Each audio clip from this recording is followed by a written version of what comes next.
كحك العيد يا جماعة، كل سنة وحضراتكم طيبين. بمناسبة عيد الفطر المبارك. طبعا ما يحلاش العيد خالص إلا بالكحك طبعا وريحة الكحك في البيت.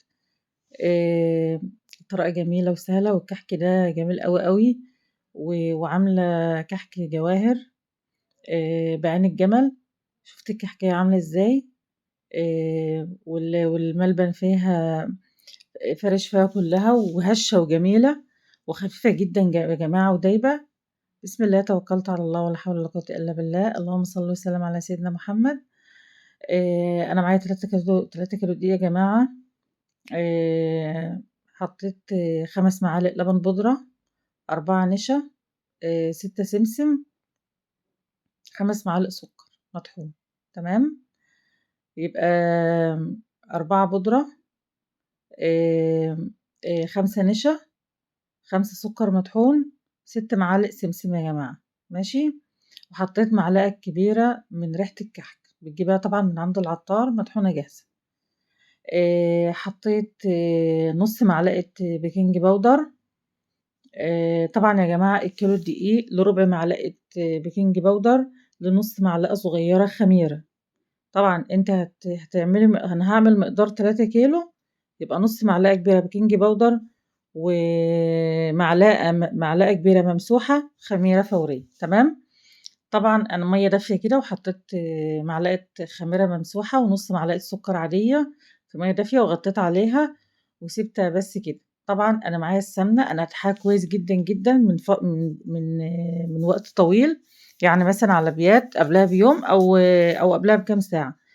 وطبعا انا بسيح فيها وش لبن واصفيها كويس علشان تاخد ايه طعم السمنه البلدي، لو ما فيش عندك سمنه بلدي. طبعا انا حاطه السمنه دافيه خالص، لا سخنه ولا بارده. كده تاكلي الكحكايه مش هتتعبك خالص ولا هتضايقك. اول ما حطيت طبعا السمنه عاديه يا جماعه، بقى عامل كده. بصي ما اقولكيش، طبعا هتخافي منه، مش معقول ازاي اللي انا مثلا مش عارف. لا طبعا ما تخافيش خالص. بس العجينه مهما تكون معاكي طريه خالص وانت حاطه السمنه كده، السمنه دايبه معاكي وزي الفل. ال3 كيلو خدوا معايا كوبايتين ونص مج مية من الكبيرة. تمام. الكيلو الدقيق ليه كوباية الا ربع مج بس. بتبدأ بس تقلبي، انت ما بتعجنيش خالص، والله سهل يا جماعة. هو بس ايه، طبعا انا ما عنديش عجان. هل مثلا مش هعرف اعمل كحك؟ لا، ولا يحلى الكحك يا جماعة لما تعمليه انت بايديكي في البيت. لميت العجينة بس هي.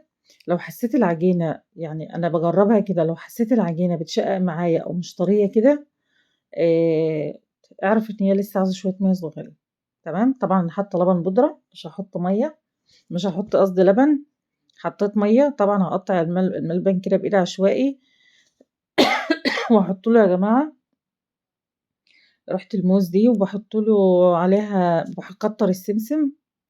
باحب أكتّر السمسم أوي للملبن، بيطلع معاكِ مقرمش كده وطعمه حلو من جوّه. الطريقة دي سهلة للكحك وطريقتي المعتمدة مش هاغيّرها.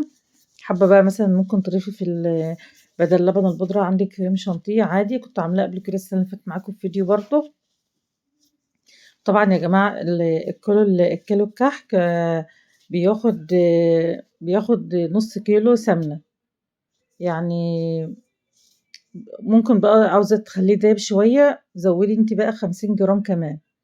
يعني الكيلو الدقيق بياخد كوبايتين ونص مَج من الكبيرة، مش كوباية الشاي العادية، كوبايتين ونص مَج من الكبيرة. تمام. يعني يعادل 3 كوبايات كوباية شاي من العادية. تمام كده المعيار بتاعها. هابدأ أعمل، أنا ما باحبش أعمله يا جماعة إلا بصراحة إلا بالمنقاش بتاعه، باحس كده إن أنا عاملة كحك. ما اعرفش أعمله بالختامة اللي هي الشبكة دي. ما باقتنعش بيها بصراحة يعني، وكل واحد وليه طريقته يعني. والدتي ربنا يديها الصحة يا رب كانت معايا، هي بقى اللي كانت بتعمل. أنا كنت باقطّع بقى، لإن أنا كنت بس باورّيكم كده على إني خلاص. أنا حاطة فيه خميرة وبيكنج باودر، لازم باشتغل على طول، ما بتقعديش دقيقة واحدة. باجهّز حاجتي وباشتغل على طول، وطبعًا عشان أنا عاملة 3 كيلو أهي. وطبعًا أنا ما باضغطش على الكحكاية خالص، الكحكاية تبقى قابة معاكِ وخفيفة وهشة وهتبقى معاكِ زي الجاهزة بالضبط. أهو بعد ما يعني هابدأ بقى خلاص أدخّله في الفرن. أنا كنت بس جرّبت أول صينية كده، جميلة والله يا جماعة، وكل ما تصغّري الكحكاية هتكبر معاكِ في الفرن، تدّيكِ أحلى يعني، بلاش تكبّريها أوي، يعني بالمعلقة كده مثلًا وخُدي المقدار كده بس يعني مش كبيرة أوي يعني، طبعًا الحجم بقى اللي أنتِ عاوزاه، في ناس بتحب الكحكاية كبيرة شوية، صغيرة شوية، بس الحجم ده حلو. طبعًا أنا عملت جزء بملبن، وعملت جزء بعجوة، وطبعًا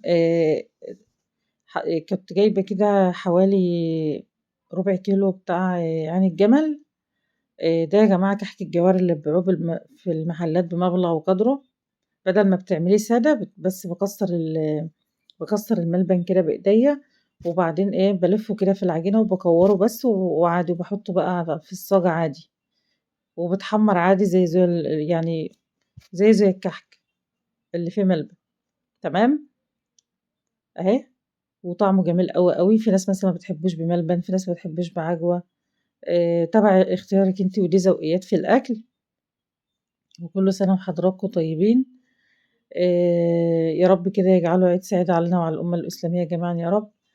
أهو بعد ما عملته سهل يا جماعة والله العظيم، كحك مش يخوّف خالص، في ناس بتخاف تعمله، في ناس تخاف لأحسن العجينة تخسر منها، لا والله امشي بالمقادير مضبوطة، وإن شاء الله بإذن الله ينجح منِّك، و وكل واحد وليه تكاته، يعني ممكن في ناس ما بتحطش خميرة، بس الخميرة بترفعه شوية، أهم حاجة بس تكوني أنتِ ماشية بالمقدار كويس أوي، أوي، عشان بس ينجح معاكِ ويبقى حلو إن شاء الله.